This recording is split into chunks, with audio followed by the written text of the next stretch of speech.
Hello, everyone. Guillaume Leswell here, host of the E-commerce Wizards podcast, where I feature leaders in business and e-commerce. Today's guest is Brooke Ihlefeld. She's a digital marketing manager at pcnametag, and today we're going to talk about something that really touched a lot of people: being hit hard by COVID as a merchant, how to adapt, and this is a true story. And then we'll see from there what we talk about. So before we get started, we have a sponsorship message. This episode is brought to you by MageMontreal. If a business wants a powerful e-commerce online store that will increase their sales, or to move piled up dormant inventory to free up cash reserves, or to automate business processes to gain efficiency and reduce human processing errors, our company, MageMontreal, can do that. We've been helping e-commerce stores for over a decade. Here's the catch. We're specialized and only work on the Adobe Magento platform. If you know someone who needs anything Magento related, maintenance, training, support, debugging, we got their back. Email our team, support@magemontreal.com, or go to magemontreal.com. That's MAGE Montreal.com. All right, so Brooke, thank you for being here today. Yeah, thank you for having me. Can you tell us a little bit about your duty as a digital marketing manager at the pcnametag? Yeah, absolutely. So pcnametag is essentially we're a printing company that specializes in event supplies. So our main products that we sell are like customized event badges, lanyards, badge ribbons, really anything that goes around your neck that's like an identifying thing that you would get at a conference or a trade show. Those are our main products. We also sell things like signage, banners, table throws, and a little bit of promotional products as well. So we have a very small marketing team. There's only 5 of us. So my role as digital marketing manager kind of encompasses everything that you would think would fall under digital marketing. So everything from email marketing, SEO, PPC, paid social. I also kind of flex in the web team a little bit. We had a very small web team. We actually only had one back-end developer for pretty much all of 2021. We're growing a little bit now, which is great. But so I did a little bit of landing page creation and web page design as well over the past couple of years. So pretty all-encompassing role. But our marketing team we have a photographer, a content copywriter, a catalog creator, myself, the digital marketing manager, and then our director. So that's our group. So a pretty small team. All right. Well, it's good. It's thriving business. But then there's COVID that happened. So you told me you joined the company not that long ago, and then COVID hit. Yeah, I actually joined in April of 2020. So like mid-April. Wow. So it was right, when everyone was still thinking, oh, maybe it'll only last a couple months. So, we kind of got hit with the realization that this was going to be kind of a long haul thing, which was a very interesting situation to be in for a company that kind of specializes in live events. Obviously, when a lot of people shifted over to virtual events, they don't really have a need for badges and lanyards and that sort of thing. So we really were kind of put into this position where we had to adapt in order to stay afloat. So the main way that we initially did that was through coming up with the concept of virtual event kits. So pretty much right when I started building out a landing page because we figured, our promotional products are not usually a huge seller for us in a non-pandemic normal year. They probably only encompass like less than 5% of our revenue. But seeing as how event planners are really looking for ways to kind of make their virtual events feel more like a virtual experience because people were getting really burnt out on webinars over and over again. Yeah, so, and it can get quite boring, Yeah. I've experienced the live version and then there's the online version. I didn't even finish most of those online events. It's like, it's too boring unless you make something special out of it. Exactly. I think especially because initially people were doing like free events. And I think it's almost a negative sometimes because when people sign up for a free event, they often just don't show up because they didn't really invest anything into it. So they kind of, are just like, I don't want to attend another webinar. I signed up. Maybe I'll watch the recordings later. So people were really looking for ways to kind of get people excited about it to the point that they would actually show up and engage during the live presentations, ask questions. Because that was definitely a huge struggle for event planners. There was a lot of digital burnout. So these virtual event kits were we made them to, I guess, help event planners encourage people to get more excited about an event so we could, allow the event planners to incorporate their sponsors. So on like a water bottle, they can put one of their sponsors' logos and kind of put everything into a kit that then gets mailed off to the attendees ahead of the event. so that they can open it. It kind of creates a little bit of a community experience, gets people interacting with each other a little bit. Some people even had more unique ideas, like they would send name tags to all of their attendees, but they would be the wrong name tags, and they would have to like figure out through the course of the event like who had their name tag to kind of encourage people to network with each other. So people came up with I wonder if the first time was on purpose or not, but yeah, that's a good question. Yeah, people got really creative with the ways that they would try to encourage people to network with each other. So it was kind of a cool thing. But so that was definitely like, we pretty much shifted all of our marketing budget, which was we had a very limited budget at this time, but we shifted kind of all of our efforts to this, to our virtual event kit campaign.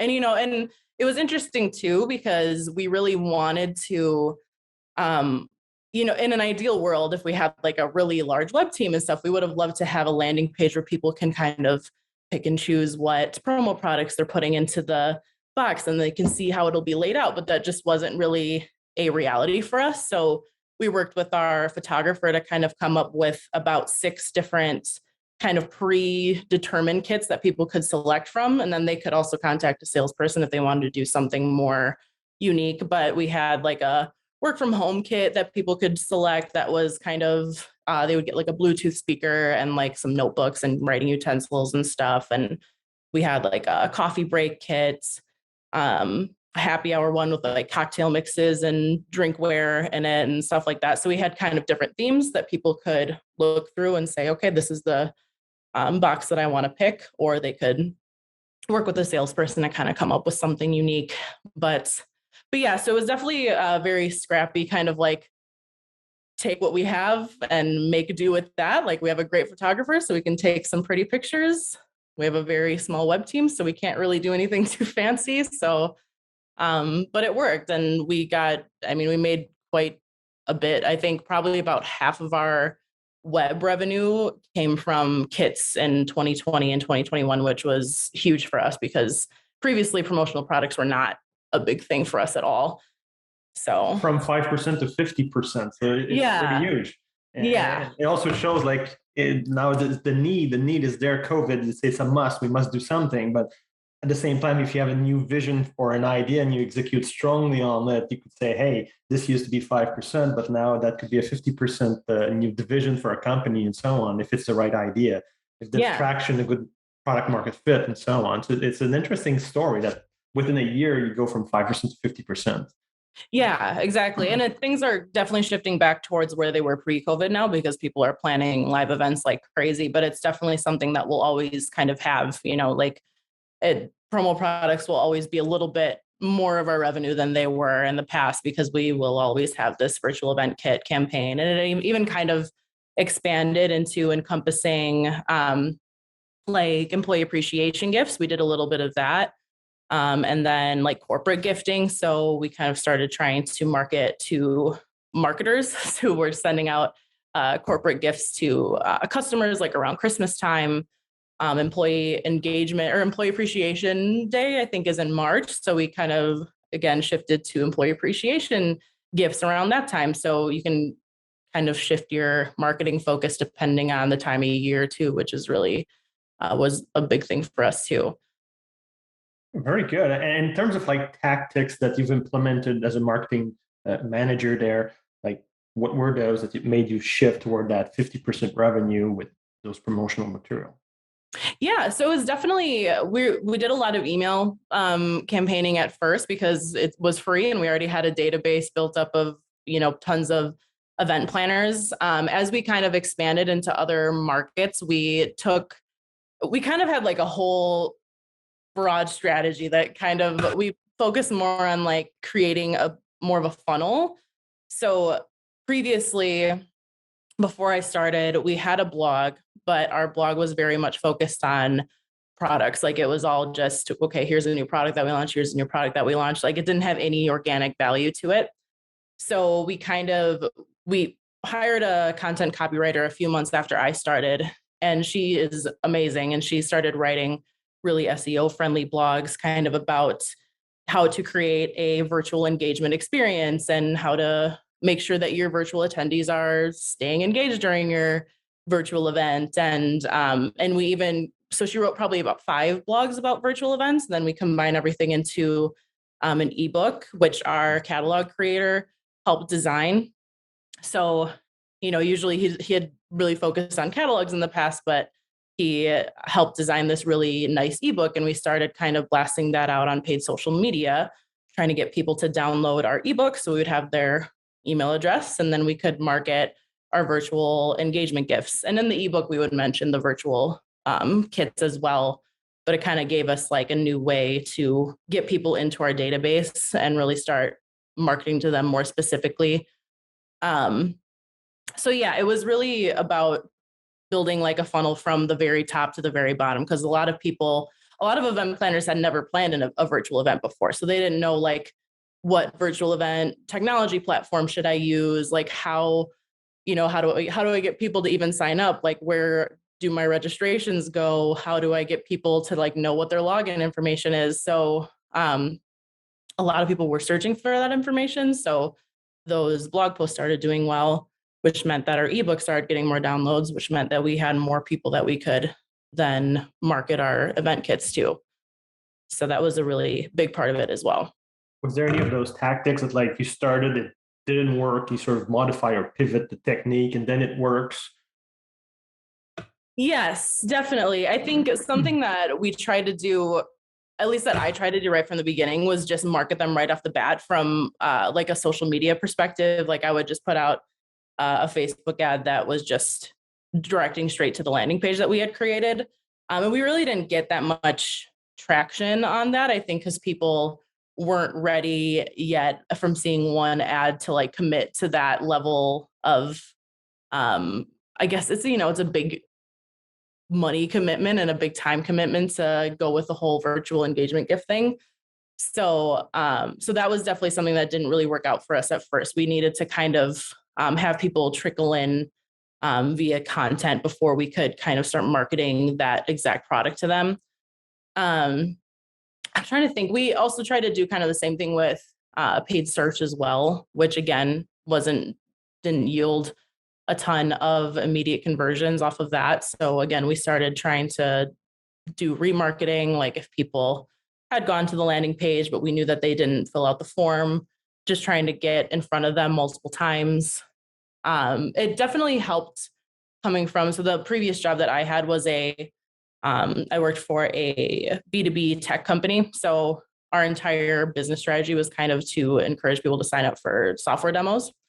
So having that kind of mindset going into it was definitely very helpful, because that was kind of what we were essentially doing, was trying to get people to sign up for a demo of our product or to talk with a salesperson about our virtual event kits. So having that experience definitely helped a lot. Okay, so basically the paid ads didn't do much, but the retargeting paid ads, that part seemed to be working well. So it's a comment I've heard often in the past. Want to reconfirm again? Yeah, definitely. And we definitely started seeing too, when we were doing paid ads, that like doing content-based ads, so trying to like doing a social ad to get people to download the ebook worked a lot better.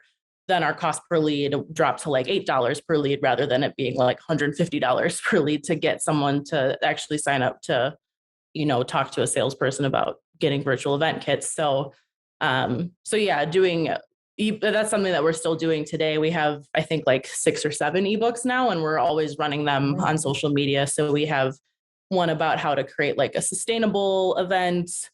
We actually have one all about employee engagement and how to keep virtual employees engaged, in addition to virtual attendees, because they kind of are pretty similar when you think about it. So we're always running ebook ads now to get more people into our database.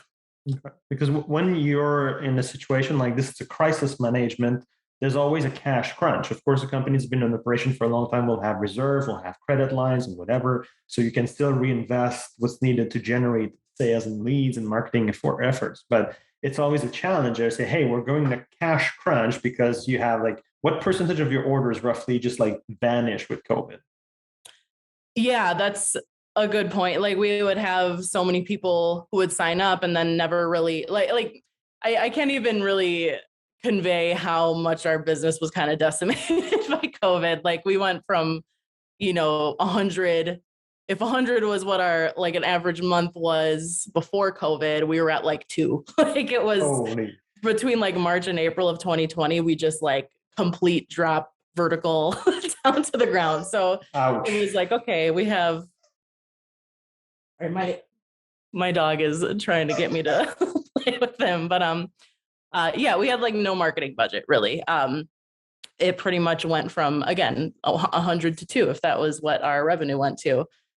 So we really like making sure that we had a decent cost per lead was very important. Like I think in situations where you have a very large marketing budget, you can kind of get away with like setting an ad and kind of forgetting about it. And if it's not performing super well, oh well, we'll get to it a couple of weeks from now.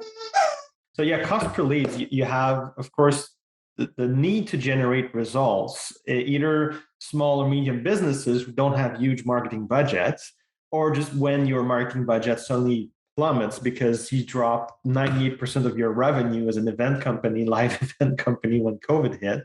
So you must generate results. You have a different mindset than the large corporation, and they're not doing necessarily a very efficient job. And this is something to be careful about, that sometimes people will look at huge companies, maybe the Costco, the Home Depots, or whatever, and say, hey, Costco did it this way. Well, it doesn't mean that it's the best way. It doesn't mean they have a data analysis or that data scientist checking every section of the website. Is that the best way? Did they do multi-version testing and conversion? Like it might have just been that their platform they're on was easier that way, and the guy did it that way that day. So to keep that in mind too.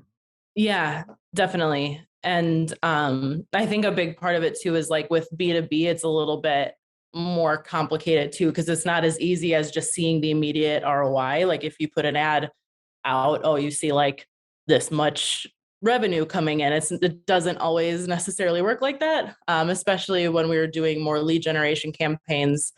We kind of had to assess like what is that cost per lead that we're trying to go for that actually makes this worth it, because we had to look at, okay, if a lead comes in via an ebook, and then like at what point or what percentage of those people are actually filling out the form to inquire about our virtual event kits, and then from there, how many people who actually fill out that form are actually converting to a sale, and what is the average revenue of that sale. So there was a lot of math that went into it on the back end, and figuring out like what that cost per lead needs to be in order for us to actually have a positive ROI, because that was very important. Because if we weren't generating a positive return on ad spend, then we can put that somewhere else, because there's only so much to go around. Yes, there's a pressure for performance, definitely.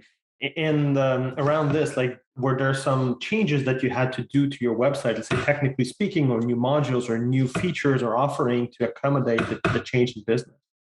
Yeah, definitely. So we use HubSpot as kind of our CRM. So we definitely started using forms more often through HubSpot. Previously, we had never really had a need to do that.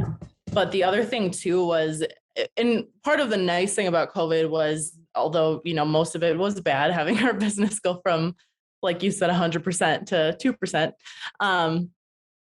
The nice thing was that it really gave us time to kind of take a step back and look at our customer experience from kind of an outside perspective, because we had been so busy for years and years, and this was before I got here, but from what everyone had said, like things were just, growing every single month, and the entire company was just busy and, making sales and everything, that no one really had time to step back and be like, is our website optimized for our customers' usage?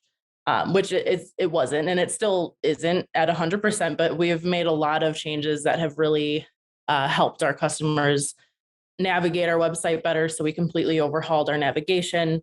We started using a tool called Clevu for search, to make people, know how to like be able to search our website better. And the main thing was that we started actually combining a lot of our product pages. So we have about, I don't even really know, but I think around 3,000 product pages, which is just it's too much. And it's too much for our customers to really fathom or understand. So our backend web developer and our UX designer at the time came up with a much more configurable, user-friendly product page that we can use so that people, instead of like, we would have a lanyard and we would have a page for, the lanyard, like the blank lanyard with a bulldog clip. And then we'd have the blank lanyard with a J-hook clip. And then we'd have the imprinted lanyard with the bulldog clip. So there was 19, 20 pages for one lanyard, which was a very confusing That's a mess, experience. because then if you just want to change the logo on it or the drawing on it, you have to go back and find where the heck it is, rather than having it all on one page and then you just choose your drawing for that lanyard. Yeah,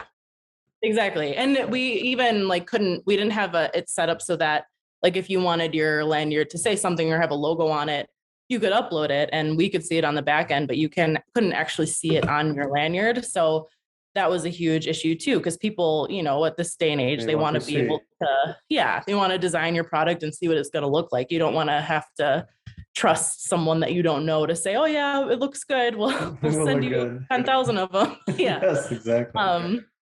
So that was definitely a big thing too. And now we're finally at the point where we have a configurable page, and not all of our lanyards are even on this page yet. And we still have a long ways to go because we have so many products, but we finally have a configurable product page, which is huge. So people can pick what color lanyard they want. They can choose whether they want it to be imprinted or not, choose your attachment style. And it's just so much more user-friendly. And now the first lanyard that we converted over to that page style is now like by far our best performing lanyard on the website. So it's definitely working, and it's nice to see those changes paying off because it's been a process. So okay, yeah, it's improvement. Yes, it's the product structure, which in a way has nothing to do really with the website. It's just how the products are structured in your database, especially if they're connected with another system like an enterprise resource planning system. Like, okay, well, there were just a bunch of individual products, but you had to group them as configurable product with like a master or a parent product and child products. So exactly, it gives a better user experience. Yeah, definitely, and it helped a lot with SEO too, because having 20 different pages that are all basically for the same product, it's very hard to try to like differentiate those pages and decide duplicate content. Yeah, you're basically like competing against yourself. It's, and Google will, slap you on the wrist if you have duplicate content. So we're trying to like figure out how we can make them different enough that Google won't hate us. So yeah, you could have just the technical term called canonical content, which is a fancy word to say which one's the original and which one are the copies, so you don't get the duplicate content penalty. So say, oh, this is canonical of this and this one's the original, then you have no penalty. But still, it's annoying. It's a bad user experience, and you have to go to the back button, try to find another one. You see that in cases that I would say are even worse than this. Is, let's say, t-shirt, small, medium, large, red, green, blue. All right. Then you want to change the size and the color. Like, good luck. Trying to find it, because in this case, it's not as bad. It's like, okay, you like that color, you check out. But a t-shirt say, hey, no, I need it large or medium or whatever, Yeah, exactly. Makes no sense, Yeah. But yeah, it's a big improvement. So you're saying it's a lot of general user experience improvements across the site to make it better, because then the site becomes much more important, I guess, with with the online sales. So like, have you seen any kind of growth of the importance of the website versus, let's say, regular orders? Yeah, definitely. So before COVID and kind of like the beginning of COVID, I want to say it was 20% of our total revenue came from the website, as opposed to 80% coming from the call center and our sales team. And then now we're at about 37% of our revenue comes from the website. And whatever the other 53% is coming from. Is that math right? I don't know. I don't think it is. I think you're missing about 10. But 63%. I can't do math on the spot. So I'm not. We could edit it if you want. No, it's all right. All right. All right. Okay. No, that's good. It's good to know. It's good stuff. Okay. And let's say, is there any kind of general advice that you'd give to any other merchants who's been hit hard by COVID that something you'd like to share with them?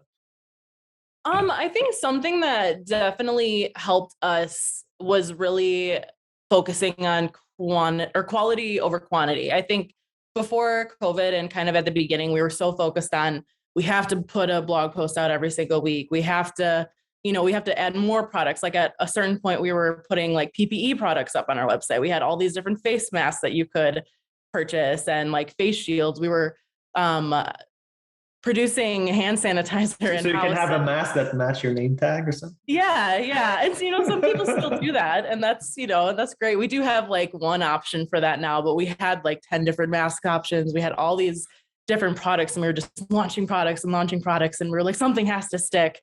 At one point too, we launched like this wristband that was supposed to buzz if you were within 6 feet of someone else who had the wristband.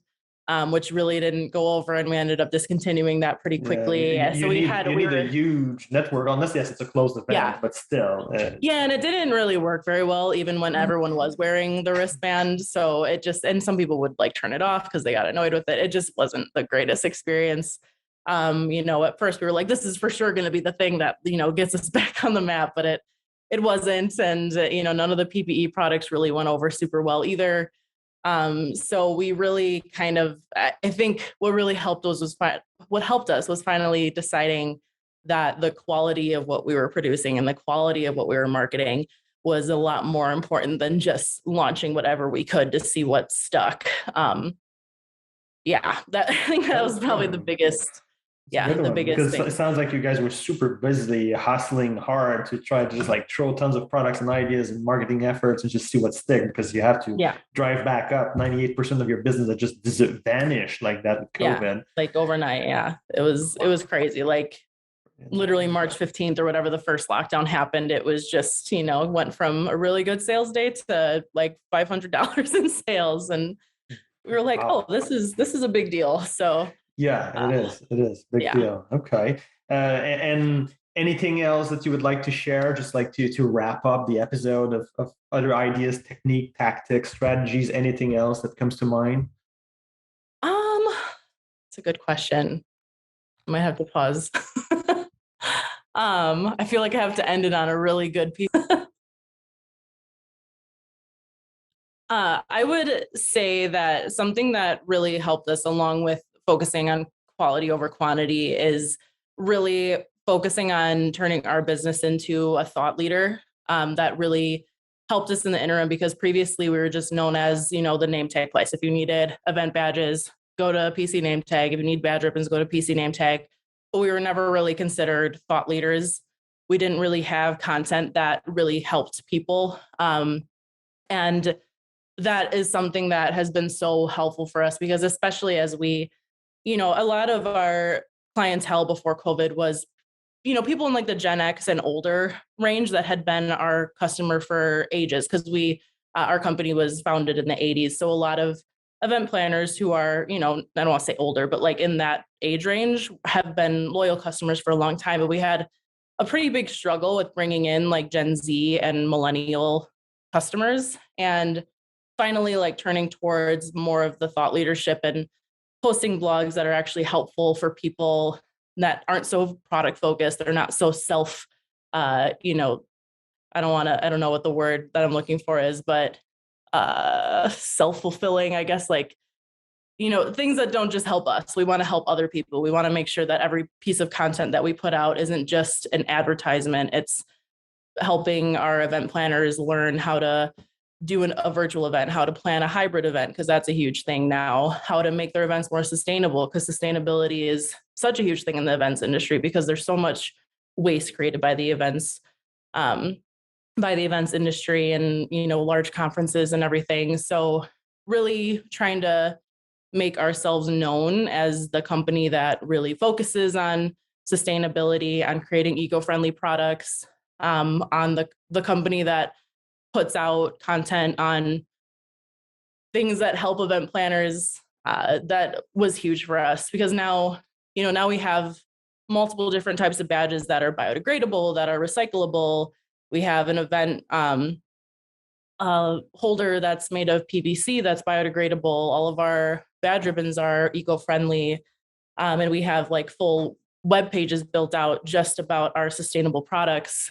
It's not really something that we focused on a ton before COVID because we were so busy. But now really focusing on, being those thought leaders, being that kind of company that's trying to take it to the next level and focus on like brand loyalty and important things like that. That's really made a huge difference for our business. I understand. And I totally agree with that general point of view for the marketing. And it's the difference if you put it to the extreme, a generic shoe company, this manufacturer, and then you have Nike. So what's the difference? The brand image, there's clout, there's so that's what you're trying to do. You don't want to be just competing on price, and then maybe on some other aspect of services that maybe you have better delivery term, maybe better this and that, better way of doing B2B or whatever. But then they still need to become a customer and sort of see down the funnel how you do things differently in a better way. Now, if you go more on the surface that, hey, more sustainable, here's the proof, here's the traceability, here's this is the biodegradable, whatever, recyclable stuff, and so on. And then you start to have more presence and more clout, and that's definitely a way to go. You want to be seen more. You can think of Patagonia in a way. Yeah. You look at the clothes, and then you can see all the social standing for sustainability and so on. It makes a world of a difference for the brand success. Yeah, exactly, and especially with millennials and Gen Z people too. I think like they will, some people will only work with a company if they're eco-friendly. And it goes a long way to creating that kind of trust between the company and the end user, and which is more important now than it ever was, because people don't just look for the cheapest product anymore. They'll pay more if they know that the company that they're working with is aligned on social aspects and, there's a huge wave of sustainability, and then they want you to sort of prove that you're legit. You're not doing greenwashing there. Yeah. If people believe you're legit, then they'll pay more for it. Yes. Yeah, definitely. That is very true too. Yeah. Because there's still lots of companies that are in the transition process. Like will give kudos to their transition process. Keep going, but you can have the sustainable version or the non-sustainable version of the same products. Like, okay, then you're not really living the values at all if you're just trying to target that market who cares about sustainable, or like the traditional versus organic. You offer both. Okay, well, you're not an organic person. You just want to have that market share. Right. Yeah. So, and that's something we've definitely been trying to do too, because people still like, our traditional event badges that aren't necessarily as eco-friendly, but we're trying to kind of go category by category. So like our promo products right now, we're trying to get rid of really anything that isn't sustainable in some way. And just kind of go from there. And, it's not like a overnight thing, but it's, and we try to, and we try to acknowledge like where our shortcomings are too. Like a brand that I always really like is Patagonia, because they'll talk about, like their what's eco-friendly, but what they could still improve upon. And exactly. That's what I was thinking about. Like they're clear, they're transparent about it. Like, okay, this is where they're at, where they're going, and they're not perfect. You could do a company that outperform them on sustainability and so on, but you'll have a very, very limited inventory, and you will not have like thousands of employees, and you will be selling for I don't know how many hundreds of millions they're at now. So exactly. But yeah, exactly. Okay, that's interesting. And I have another thought. I don't know if you know, since you haven't been with the company that many years, but you're currently running on Magento Enterprise, or known as Magento Commerce, which is changed again. Now it's called Adobe Commerce, the same platform. Do you know the evolution of your web platform historically, like what you were on? Did you go through Magento open source first, or did you go straight to Magento Commerce? Or that is a good question, and I'm not entirely sure. I know we've been on Magento, like updated on Magento since I've been here. And I want to say it was a fairly new thing, because our backend web developer, he's amazing with Magento. He's like the smartest person in the world. And he's relatively new to the company as well. I think he's been with the company for 3 years. So I feel like it was something that he kind of helped the company transition into. Because like the other platforms just wouldn't be robust enough for us realistically. Like we could not be running on something like Shopify, or it just wouldn't work out with how many products we have and how much, now that COVID is in a better place, how many orders we're getting and all that kind of stuff. Things are a lot better now. Customization level. Yeah. There's a Yeah, lot of that. customization level for sure. Yeah. Okay.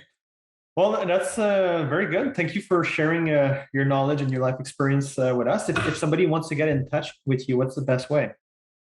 Oh, good question. I am on LinkedIn, so I have a unique last name. So you can, just put in Ihlefeld, and I'm probably the only one on there. So, so LinkedIn would be a perfect way. All right. Well, thank you for being here today, Brooke. Thank you. Yeah, thanks for having me. This was great.